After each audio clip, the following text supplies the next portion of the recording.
Good evening, everyone. Welcome. My name is Simone Wine, co-founder and director of the Australian Cohesion Forum, and I'll be joined by my co-founder, Ros Mendel, who will moderate today's webinar, which is being recorded. Today is Human Rights Day, and we're here to talk about survival and resilience. It's something everyone in attendance has experienced over the last few years, and we also acknowledge the survival and resilience of the traditional custodians of the land in Australia and paying respect to elders past and present. The Australian Cohesion Forum is a minority and refugee-led not-for-profit. The 5 women on our board of Jewish, Yazidi, Hindu, and Iranian backgrounds have spent the last 2 years working on serious problems in our communities: rising division, discrimination, hate crimes, and foreign interference. But we've been tackling these in silos, even though our suffering and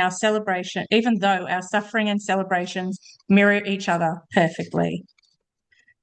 Social cohesion can sound like an empty government phrase, but we've learnt the hard way that the only way forward is to work together in real, genuine ways, co-creating solutions, entering each other's lives in tangible ways, building mutual bonds that can safeguard our children, and that's why we've come together as ACF. And why are we here today? For many of us, the world feels less safe than it was. We don't want to hear about tragedies only when it's too late. We all know what silence feels like, being erased. Whether it's the Pahalgam terror attack targeting our Hindu family, the Majdal Shams massacre of 12 Druze children, the ongoing Suwaida massacres, the ethnic cleansing occurring now in Sudan, the persecutions of Yazidi in Iraq, or the targeting of Jewish communities worldwide, awareness is low and our communities feel alone. And tonight we are privileged to hear from 2 incredible community leaders who will share their stories. They represent tiny, resilient communities, Yazidis numbering under 1.5 million and Druze also under 1.5 million worldwide. This is only the start of a national multicultural movement to trust and collaborate, mobilised by the incredible groups and communities working with us to build a safer future. Tonight's conversation will be guided by Ros Mendel, co-founder of ACF. She's a community organiser, lived experience advocate, and facilitator who works closely with multicultural communities navigating trauma and loss. I'd also like to introduce Nada from the Yazidi community. Nada is a survivor, an advocate, and a custodian of Yazidi cultural resilience. She's a university student studying fashion and business at RMIT while volunteering in her community in Coffs Harbour. She was born in 2005 in Iraq and resettled in Australia as a refugee at age 12. Her story reflects the scars left by ISIS atrocities and the quiet strength required to rebuild a shattered community. Nadal from the Druze community is a proud Australian Druze, entrepreneur, father, and community leader dedicated to fostering unity and understanding. Living in Adelaide, Nadal is an active part of his Druze community, especially after the tragedy of Majdal Shams massacre in Israel and the ongoing massacre of Druze in Syria. Drawing on the Druze values of wisdom, integrity, and service, he champions dialogue across cultures and faith. His Instagram channel raises awareness of Druze culture, values, and history. I would like now to hand over to Nadal to talk to you today. Thank you, Simone, and thank you, Ros, for providing this platform for us to have a voice. It's always a challenge when you're a minority and often get left behind. So just wanted to express my appreciation for what you've done in putting tonight together. So for many people, they may not have heard about who the Druze are or us as a community. And we're actually a very ancient community. So we belong to the Levant region. Mainly, to Lebanon, Syria, Israel, and Jordan. And we've existed in those lands for thousands of years, before there was borders, before there was flags, before there was any national identities. Originally, we were just one people living across the mountains. Our true name and our real name is Al-Muwahhidun, which means the Unitarians or people of unity. And that means, we're people that live with unity with humanity, unity with our Creator, and most importantly, unity with each other. And that's central to our faith. Our prophetic lineage, actually, one of our most prominent prophets is actually Jethro, who we call Nabi Shu'aib, who's the father-in-law of Moses or father of Zipporah. And that connection reflects our ancient roots and the shared spiritual lineage and heritage that we have with all the Abrahamic traditions. So as mentioned, our traditions remind us that before there were nations, before there were races, before there was any political divisions, we were all one human family. And the Druze community tries to live according to those principles. So we're always trying to seek unity, compassion, and coexistence with our fellow humans. So some of our, I guess, our values and identity is that the Druze are traditionally very peaceful people. They're harmonious and they're honor-driven people naturally. So we value things like dignity, truth, loyalty, and coexistence with all people from all backgrounds. And wherever the Druze live, you will generally find that they're very loyal to the land that they live in. So the Druze in Israel are loyal to Israel. They serve in the IDF, in the government, police. The Druze in Lebanon are loyal to Lebanon. The Druze in Syria are loyal to Syria. So, and loyalty for us is not political, it's a spiritual principle. So, although we're a small community, for some reason, we're always caught up in the eye of the storm wherever we are. So, wherever you find, problems in the world or issues that are going on, somehow a Druze is tied into it on some level. So, I don't know what that means, but we're yet to find out. So, one of the challenges of being a minority is that sometimes our community has to suffer in silence. And for generations, we've been victims of things like, genocide, or we've been victims of, people. Sorry, I think we've just. Sorry, I thought that I dropped off for a bit. We've That's okay. often suffered in silence, and we've kind of gone without any recognition or any support, and our tragedies rarely make any headlines. So when we're attacked, when we're displaced, when we're massacred, the world often remains silent. And what that means is we end up living two traumas, the trauma of the suffering and then the trauma that comes afterwards by having to deal with these problems on our own. So some of the more recent events that have made headlines or that have come to the public attention has been one with Majd al-Shams, where 12 Druze children were attacked by a Hezbollah rocket. And these were 12 Druze kids playing soccer. They were simply being kids. They were doing something that every kid deserves the opportunity to do, which is just play and have fun and be children. Um, and, when that happened, the Australian media gave almost no coverage, and our community felt invisible after that. Then followed the Sueda attacks, where we had extremist groups attacking Druze villages in Sueda in Syria.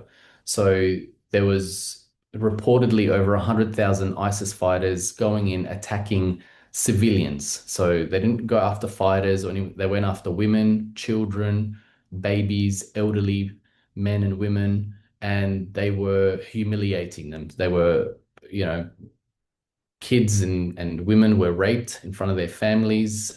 Elderly men had their moustaches ripped off or cut off. Families were wiped out within hours, and entire communities were displaced. And even till now, there are people that still haven't recovered from some of these attacks.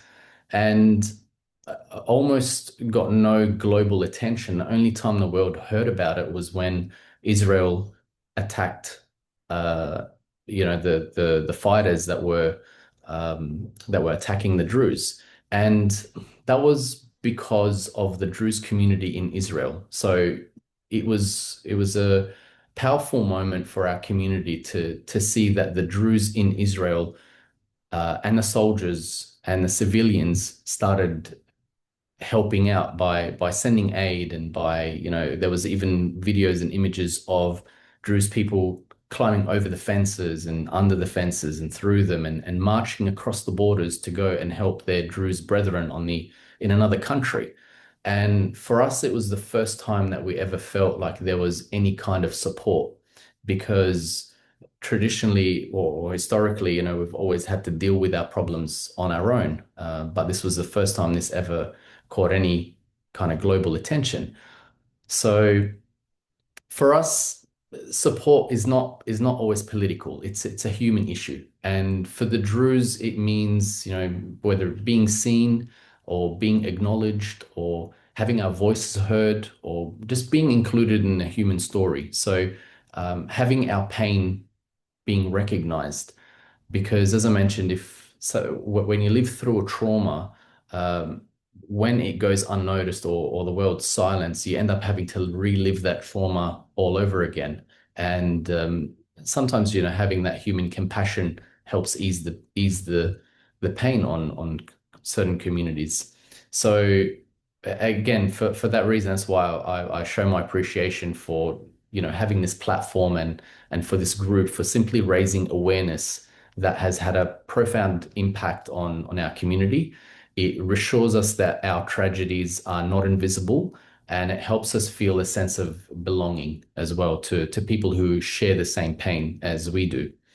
So, when people stand with us, it carries an emotional weight with that as well, and it reminds us that we're not alone. So, even in a world where small communities can disappear in silence, every voice of support becomes a lifeline. And awareness is not small, it's a part of survival. And, to everyone who chooses to see us or to hear us or to stand with us, it means that you're helping rewrite our story from, one of being in isolation to one of being belonging. So for that reason, again, I express my appreciation and I'm happy to obviously, answer any questions or kind of talk more about certain points that you would like to know more about. Thank you so much, Nidal. I'm Rosamond Dell. I'm another co-director of this new project, the Australian Cohesion Forum. And I feel so personally lucky and happy that I have met Nidal or that he agreed to message me back on Instagram. Everyone, I recommend you check out his Instagram channel after this. He really does such a beautiful job of speaking about difficult things in such a positive and gentle way that it really speaks to such a broad audience. You don't have to necessarily know what's going on at another part of the world.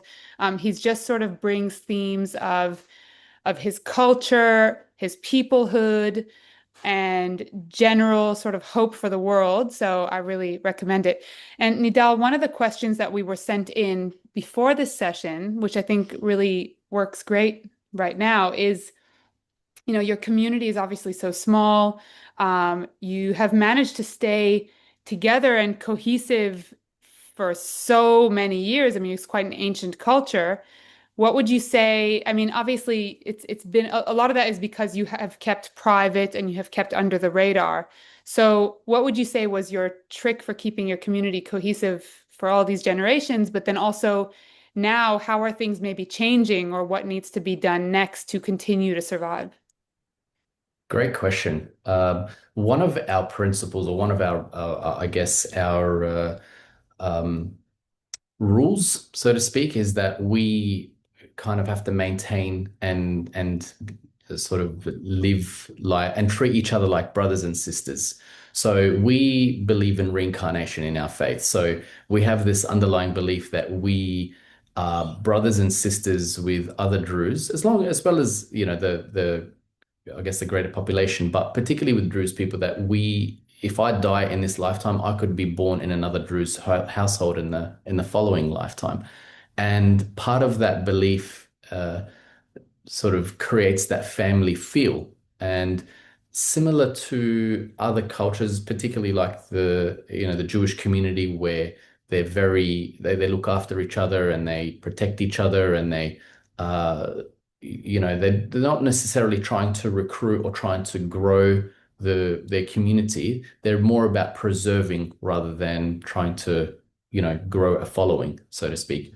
And what happens with that is you get this sense of one belonging to a small family, and as a result, what happens is we end up wanting to preserve that. So again, one of our rules or laws or whatever you want to call it is that we're encouraged to marry within the faith. And the reason for that is to preserve our culture, because if everyone married out and sort of went their own way, then eventually we would just kind of be diluted. But the reason why we've remained as a minority for over 1,000 years is because of that principle of, being one big family and always having to sort of protect that lineage, so to speak. Does that answer the question properly? Yes, it does. And I think what a lot of communities of very small ethno-religious groups that have survived sort of different empires and different sort of colonial forces is that we're realizing that while our insularity was our secret for survival, also now we're having to sort of expand and look outwards, which is something that I think maybe not everyone here knows is actually quite rare for the Druze community to do. So Nidal is sort of a little bit of a trailblazer. And is walking an interesting sort of tightrope in his community. But we do have a question from the audience. What do you see as the future of the Druze population in Syria under the new regime?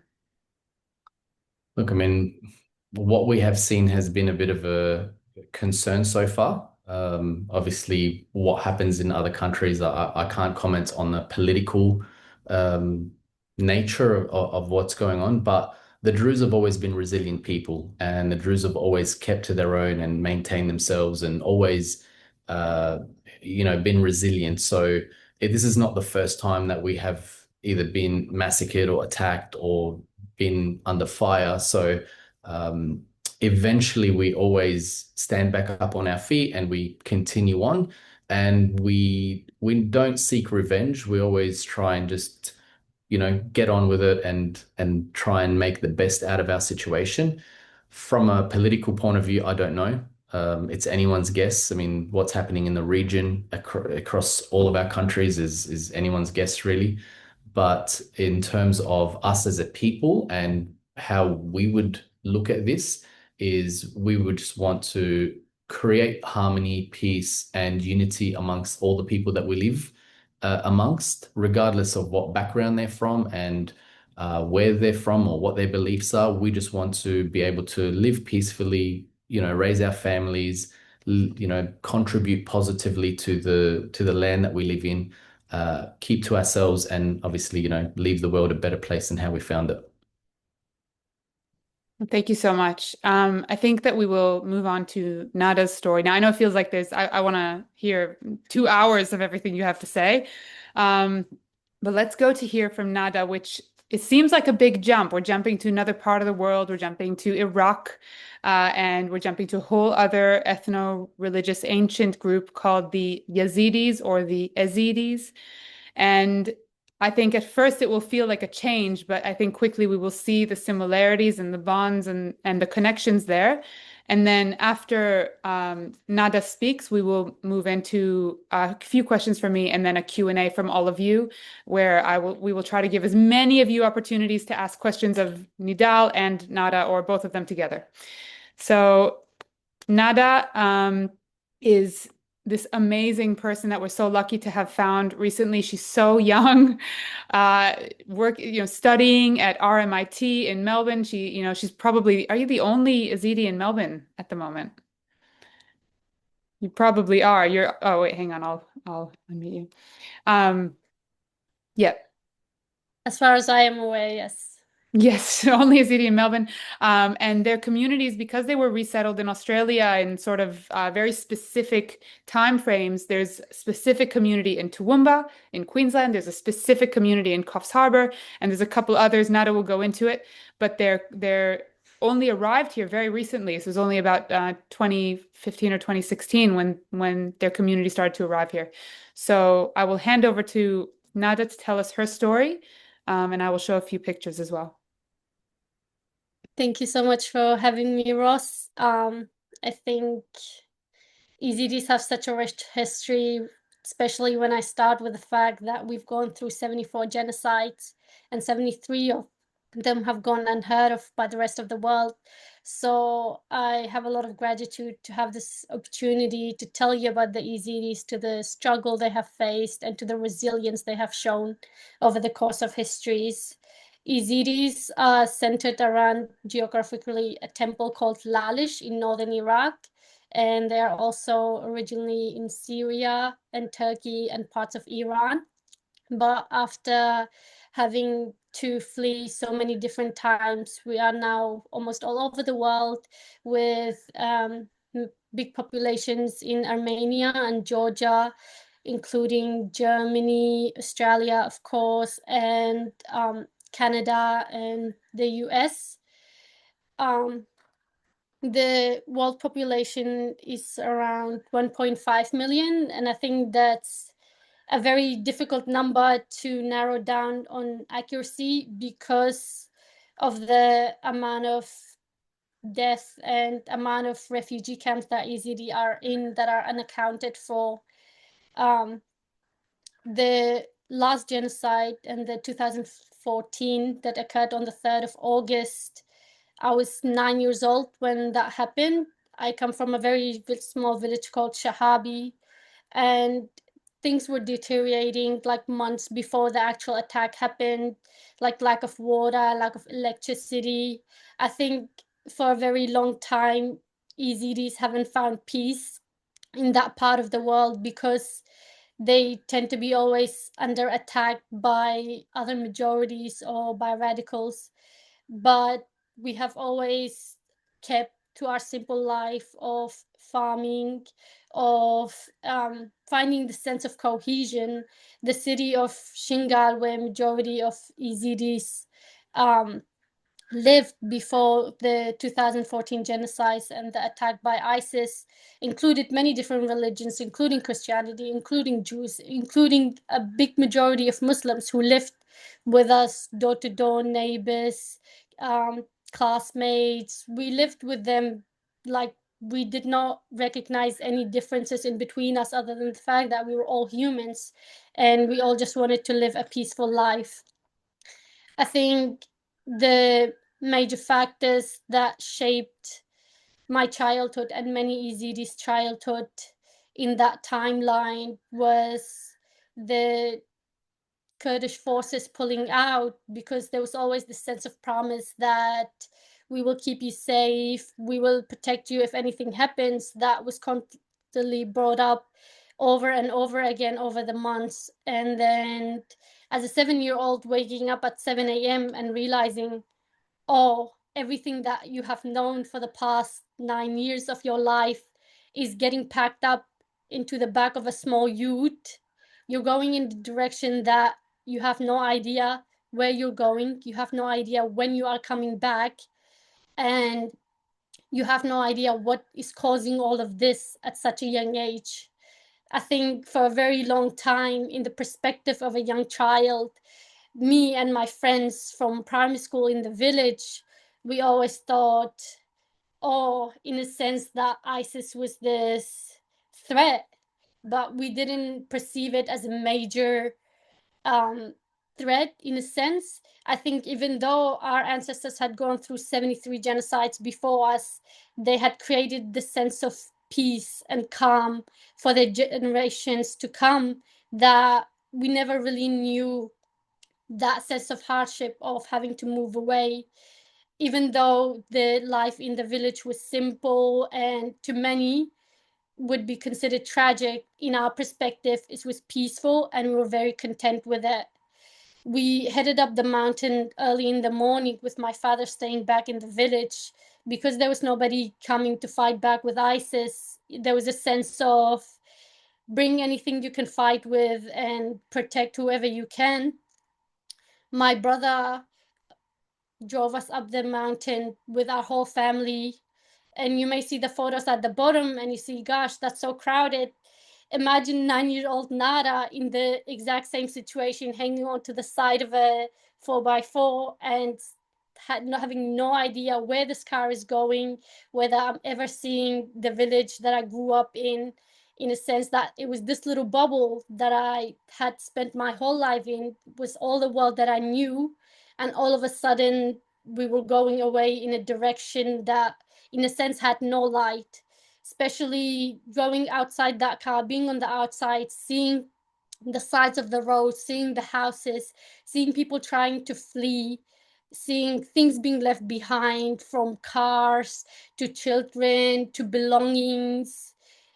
I think I have always considered myself a lucky survivor, because even though in a car that had no space, no petrol, no money, that had everything and every possibility of us, whether we would stay alive or whether we would die, and the risk of that, holding 12 people.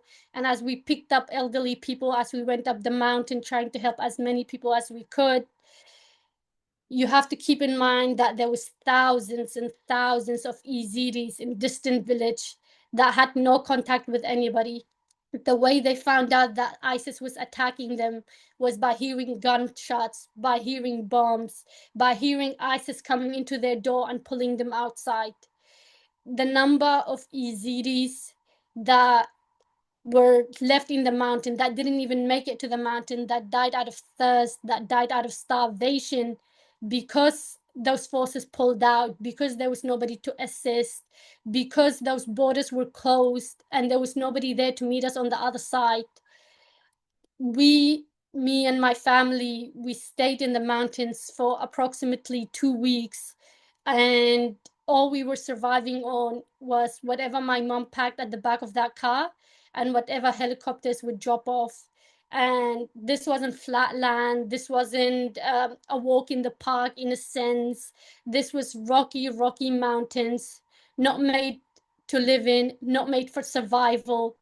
Yet somehow those mountains were the reason that Yazidis had survived 73 genocides before us.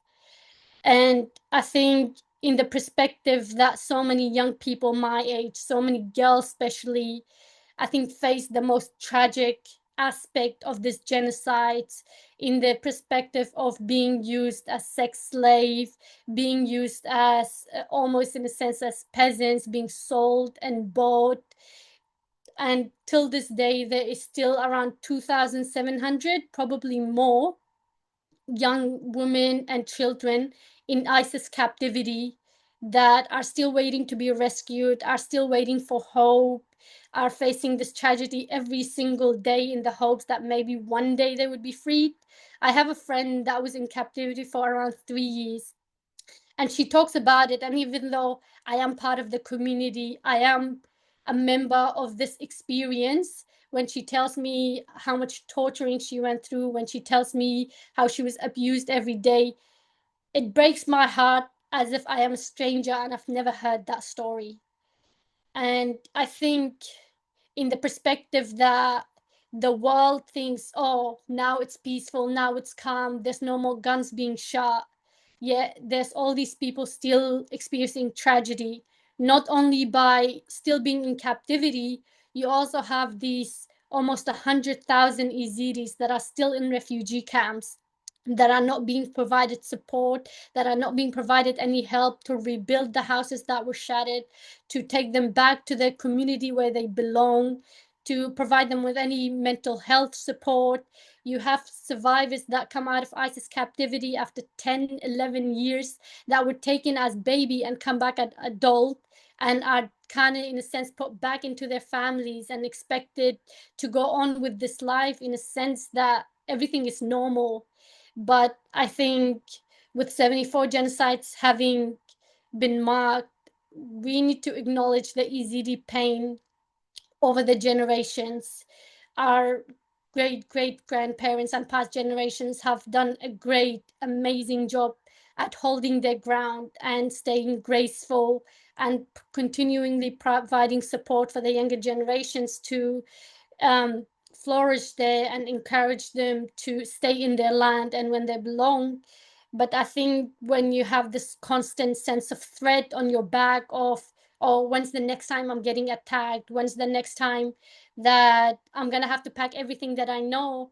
It has reached this level that it's a common thing to say, or almost like a light joke to Yazidis, to be like, oh, sleep with your shoes on tight in case you wake up and you have to run away again. So at least this time you're ready.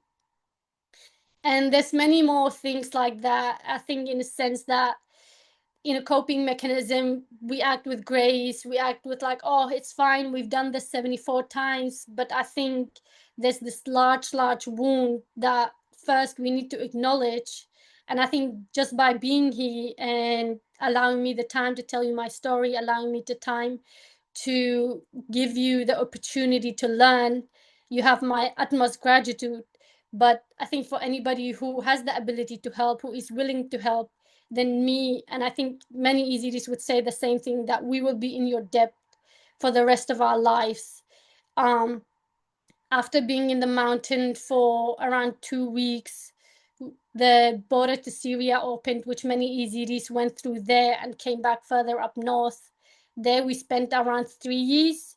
We lived in a skeleton house with the 12 members of our family in 1 or 2 rooms, sharing that house with 7, 8 other families.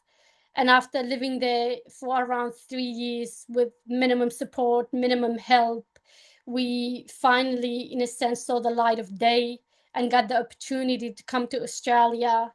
And I think when you have so much trauma, when you have such a heavy story, when you have so much weight on your back, it's so important to, in a sense, your new home, to open the doors with grace, to be able to give you the opportunity to be like, this is what I went through, to acknowledge it, to listen to it, and to be like, we see you and we can hear you. Because I think that sense is missing in a different part of the world. And I think Australia is doing a very good job at it with the Yazidi community. But I think there's always room for improvement. Thank you so for much. listening. Nada, I've got some feedback here while you were speaking. Some people told me they were crying. Some people in the chat are expressing gratitude. I guess my first question to you then is, you know, you being so young and you're out there and just trying to build a life, you know, is it when people come to you and they say, oh, can you speak here, or can you speak here, or, you know, social cohesion and let's do something together, how do you see that as important because of the awareness raising? Do you see it as a responsibility that you have? Is it difficult every time to speak about the same things? I think for me, I have observed that different members of the community cope with their trauma differently. And I think it's very important to respect the way they decide to cope with it. Many people that I have come across decide to almost, in a sense, as a protective order, shut themselves down and be like, okay, we don't want to talk about it. We want to ignore it. We want to try to move on with our life and better ourselves in the aspects that we can control, whether that's getting educated or improving and getting a better job.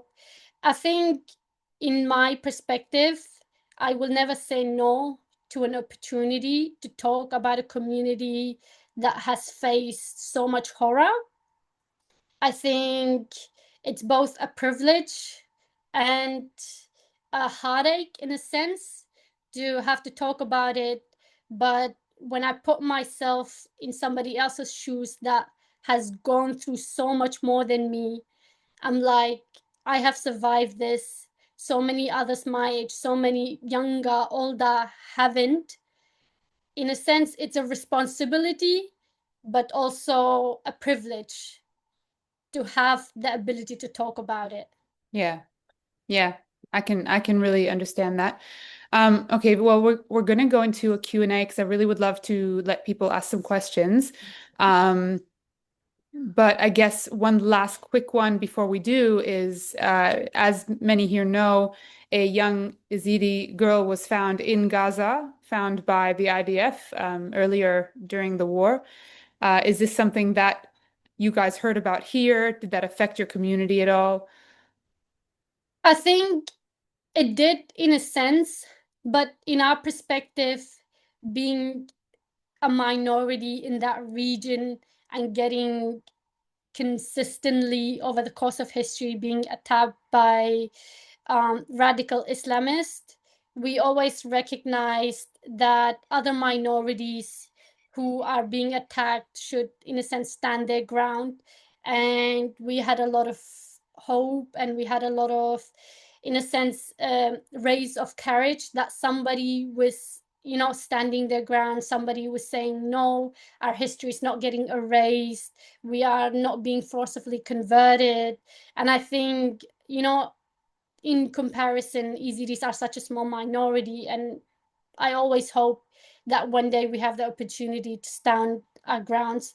And I think that was such a, in a sense, sparkle of hope, having that girl come through there, because it also shows the world, or whoever heard of it, that these groups, in a sense, are all connected. Like, these Yazidi girls are being bought and sold from parts of Iraq and Syria.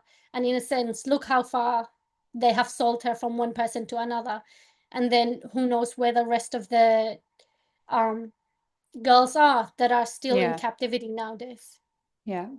Well, thank you so much for sharing all of that. Thank you. We would love to hear from the viewers now. I think what you need to do is press the react button. Thank you. All right, Simone, Thanks, over Nada. to you. Let me find you. Thank Hang on. you. There we go. As Brene Brown reminds us, we cultivate love when we allow our most vulnerable and powerful selves to be deeply seen and known. And tonight we have been granted that privilege. We witness what we believe social cohesion should look like. It's not slogans, it's not talking about communities, it's about actively listening to them. A few weeks ago, I attended the launch of the Monash University's Mirror Anti-Semitism research, and one finding was painfully clear. Lived experience and dialogue are the only forces powerful enough to repair the rupture in this country, and that responsibility rests with every single one of us. Thank you for showing up. Thank you for listening, and thank you for helping us build the Australia we all deserve, one where no one is invisible. Good night. Thank you. All right, bye everybody.